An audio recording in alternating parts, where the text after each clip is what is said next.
ang inyong guro para sa asignaturang Filipino. Excited na ba kayo? Halika, simulan na natin ang talakayan. Narito ang mga layunin sa talakayan. Una, naipapaliwanag ang kaisipang naisiparating ng napakinggang pulong at awiting bayan.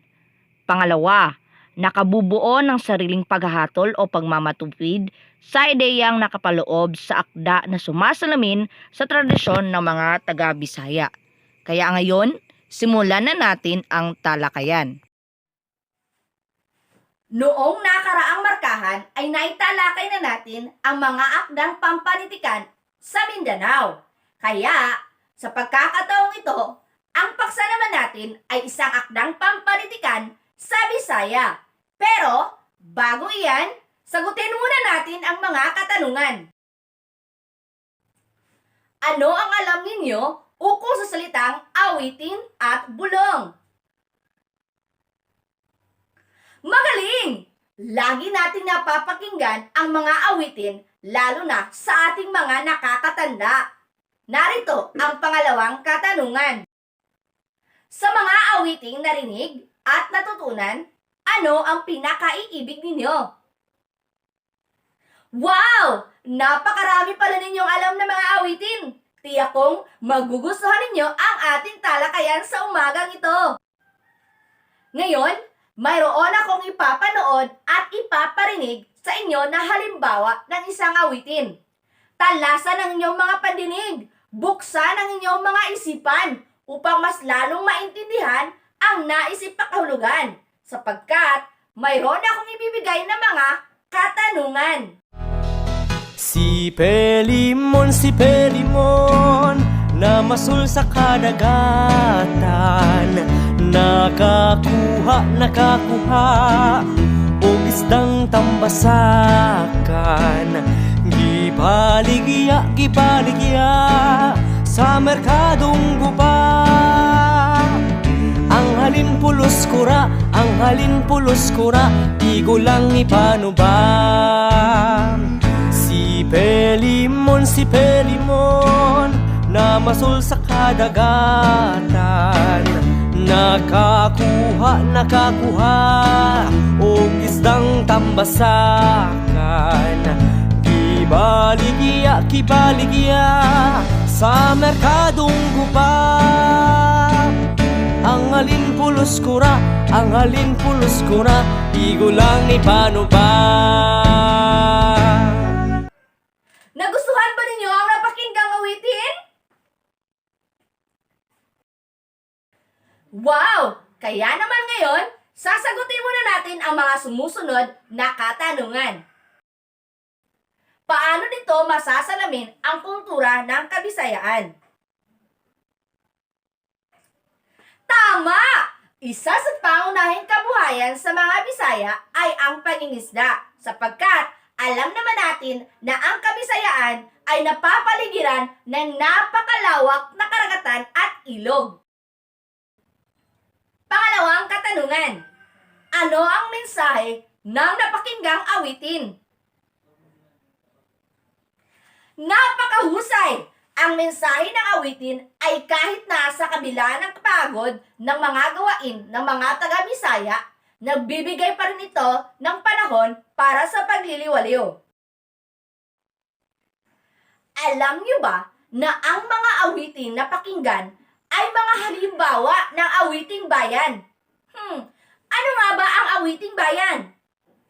Ang awiting bayan ay nasa anyong patula na may tugtugin at indayog, na ang karaniwang paksa ay ang pang-araw-araw na pamumuhay ng mga tao sa isang bayan. Masasalamin sa mga ito ang kaugalian, karanasan, pananampalataya, gawain, hanap buhay ng mga tao ng isang partikular na bayan. Ipinapakita rin dito ang makulay, mayaman na kultura sa pagkakakilanlan ng mga Bisaya. O diba? Napakahalaga ng awiting bayan sa ating kultura, at bilang mga kabataan, dapat atin itong pahalagahan. Ngayon, isa-isahin naman natin ang mga uri ng awiting bayan. Halika, narito ang mga uri ng awiting bayan. Uyai o heli, awit sa pagpapatulog ng bata. Suliranin, ito ay awit sa paggaod o pamamangkan. Maluway, ito ay awit sa sama-samang paggawa. Dungaw, ito ay awit sa namayapa ng mga Ilocano. Balitaw, awit ng pag-ibig na ginagamit sa panghaharana ng mga Bisaya. Pangangaluwa, mga awit sa araw ng namayapa ng mga Tagalog. Kutang-kutang, mga awiting karaniwang inaawit sa lansangan. Kumintang, awit ng pakikipagdigma o pagkikipaglaban. Sambutani, ito ay awit naman ng pagtatagumpay. Dalit, ito ay awit ng panrelihiyon o himno ng pagdakila sa may kapal. Diona, ito naman ay awitin sa panahon ng pamamanikan o sa kasal. At ang panghuli, kundiman, awit ng pag-ibig sa mga Tagalog. Isa ring uri ng pananapatan o mga awit na inaawit kapag dumadalaw o nangharana ang binata sa kanyang nililiyag o nililigawan. Ayan! Kaya ngayon, atin naman talakayin ang bulong. Ano nga ba ang bulong? Ito ay bukang bibig ng matatanda ang nasabing bulong, lalo na sa lalawigan. Binibigkas nila ito sa pamamagitan ng paghahayag ng babala sa mga nilalang na hindi natin nakikita, na may daraanan para maiwasan natin silang matapakan o masaktan. Ito ay tinatawag ding orasyon na bumibigkas para lamang sa marami nating kababayan, lalo na sa mga probinsya o lalawigan. Ayan! Alam ba ninyo na ang mga bulong ay lagi nating ginagamit? Tara, tingnan natin ang mga halimbawa nito. Tabi-tabi po. Makikiraan po. Lumayo ka at baka mabangga kayo. Ingat lagi. Yan ay mga halimbawa ng bulong. Ngayon, alam na ninyo ang kahulugan, uri, halimbawa ng awiting bayan at bulong. At ang atin naman titingnan ay ang iyong husay sa gawain ito. Halika! Mayroon akong ipaparinig na awiting bayan. Pero bago iyon, narito muna ang gabay na katanungan. Bigyang pansin ang pagiging matapat ng Bisaya sa larangan ng pag-ibig at pagiging masipag at maparaan sa paghahanap buhay. Ayan! Yan ang ating magiging gabay na katanungan habang pinapanood at pinakikinggan ang nasabing awiting bayan. Kaya, narito na ang awiting bayan at sabay-sabay tayong makinig.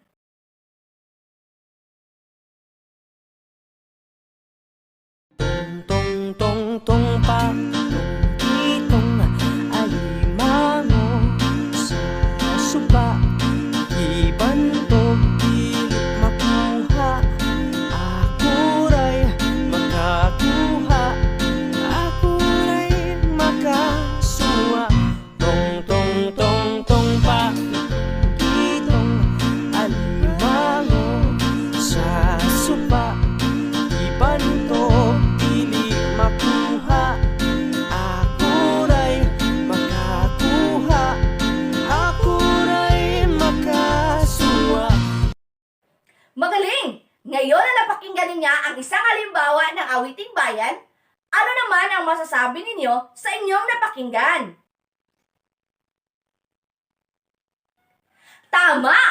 Ang awiting bayang Pakitong-Kitong ay nagpapahayag ng kasaganaan ng ating kalikasan sa mga pagkain na makikita lamang natin sa ating kapaligiran. Nararapat lamang na tayo ay magsipag, maging maabilidad sa pagkuha nito. Narito naman ang pangalawang halimbawa ng isang awiting bayan. Tara!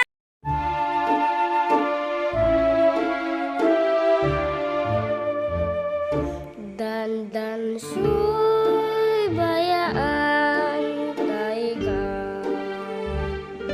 paon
na awiting bayan.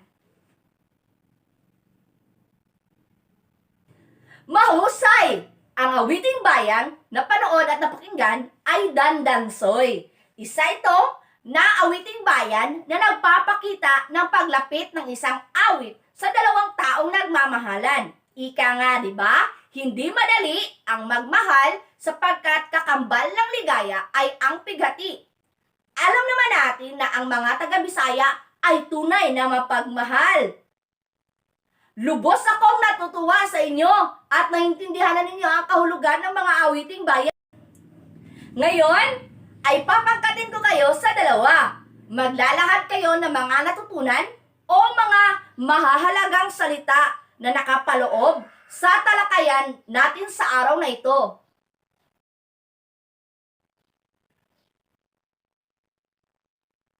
Mahusay! Magaling na magaling! Ang awiting bayan ay nagpapakita ng yaman ng kultura, kasiyahan ng ating mga ninuno, pang-araw-araw na pamumuhay at refleksyon ng ating pagkakakilanlan. Ating palakpakan ang bawat isa sa napakahusay na pag-unawa sa ating talakayan. Alam kong masayahan kayo sa mga napakinggan at napanood na awiting bayan, kaya heto pa ang mga halimbawa. Tara, manood pa tayo!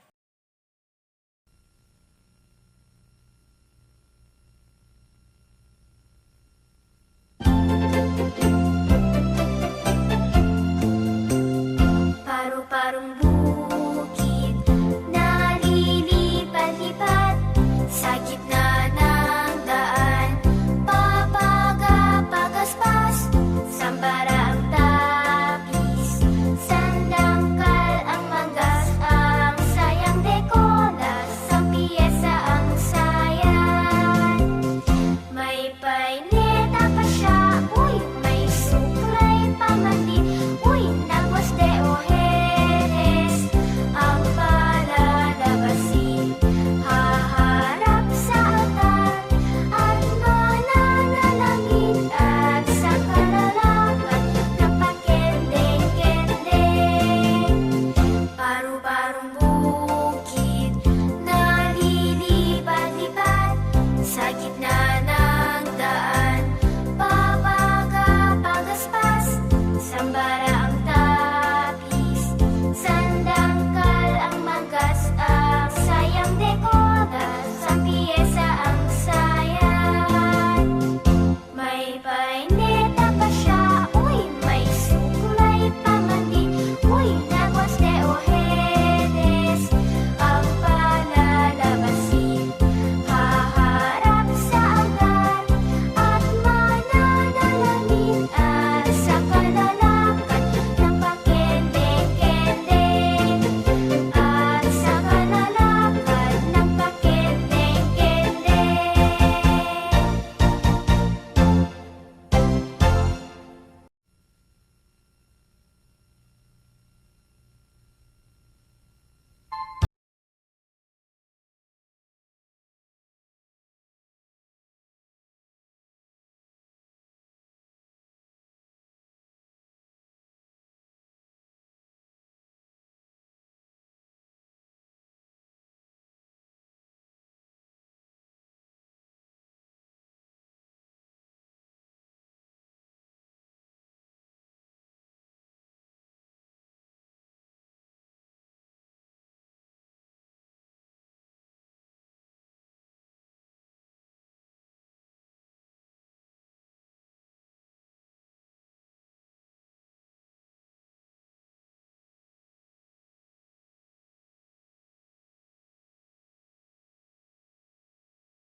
Magaling! Ngayon, ating sagutan ang gawaing ito. Tara! Unang katanungan. Dandansoy bayaan ta ikaw, muuli na ako sa payaw. Kung galing ikaw hidlawon sa payaw, imurang lantawon. Isinasaad sa awiting ito na A. Pinaglalapit ng awitin ito ang dalawang nagmamahalan. B. Napakahirap sa kalooban ang pagkakahiwalay ng dalawang nagmamahalan. Ang sagot ay letrang A. Ang dalawang pusong totoong nagmamahalan ay kahit na malayo, ang puso ay hindi kailanman nagbabago. Narito ang pangalawang katanungan. Si Pelemon ng isda sa karagatan, nakakuha ng isdang tambasakan. Isinasaad sa linyang ito na A. Isang pangunahing kabuhayan sa Bisaya ang pangingisda. B. Libangan ng mga tao sa Bisaya ang pangingisda. Ang sagot ay letrang A. Kagaya ng sinabi ko kanina, ang Kabisayaan ay napapaligiran ng napakalawak na karagatan at ilog. Kaya naman, hindi maikakaila na kadalasan sa mga mamamayan dito ay pangingisda ang hanap buhay. Narito ang pangatlong katanungan. Gibaligya sa merkadong guba, ang halin puruskura, igurang gipanuba. Isinasaad sa linyang ito na A. Ang tauhan ay nagninegosyo ng tuba. B. Ang tauhan ay mahilig uminom ng tuba. Ang sagot ay letrang B. Napakahilig ng ating mga ninuno ng uminom, lalong-lalo na kung mayroong handaan o di kaya'y pang-alis ng kanilang pagod sa buong araw na pagtatrabaho. Narito ang huling katanungan. Ili-ili tulog anay, wala diri imong nanay. Kadto tienda bakal papay, ili-ili tulog anay. Isinasaad sa linyang ito na A. Ang pang-awit sa sanggol ay bahagi ng kultura ng Bisaya. B. Ang pag-awit para sa sanggol ay paraan para siya ay maging mahusay na mang-aawit. Ang sagot ay tama, letrang A. Napakagaling! Kayo talaga ay MMK. Mapanuri, mahusay at kagilagilalas ang aking mga mag-aaral sa asignaturang Filipino. Mga bata, lahat ng napakinggang mga awitin natin ay may nakatagong kahulugan.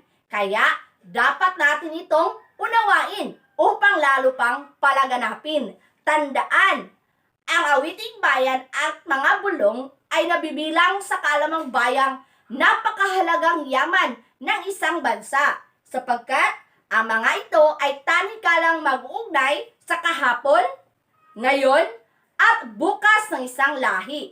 Sa pamamagitan nito, nailalahad at naibabatid ng mga sumusunod na salinlahi ang mga kaugalian, pananalig, pangamba, pangarap, pag-asa, tagumpay, kabiguan, at pagpapasakit ng sinundang henerasyon. Bago natin tapusin ang talakayan sa umagang ito, narito muna ang takdang aralin. Kaya, kunin ang inyong mga kwaderno at isulat ang ating takdang aralin. Bilang mag-aaral, paano na magpapayabong ang mga awiting bayan mula sa Kabisayaan? Maglahad ng mga pansariling hakbang. Gamitin ang graphic organizer sa ibaba. Maraming salamat mga anak sa inyong pakikilahok sa talakayan ngayong araw. Tandaan, ang edukasyon ay kayamanan, kaya hindi ito dapat ipagpaliban. Ano man ang sitwasyon, tuloy ang edukasyon, sulong edukalidad. Hanggang sa muli, ako si Teacher Reyna, paalam!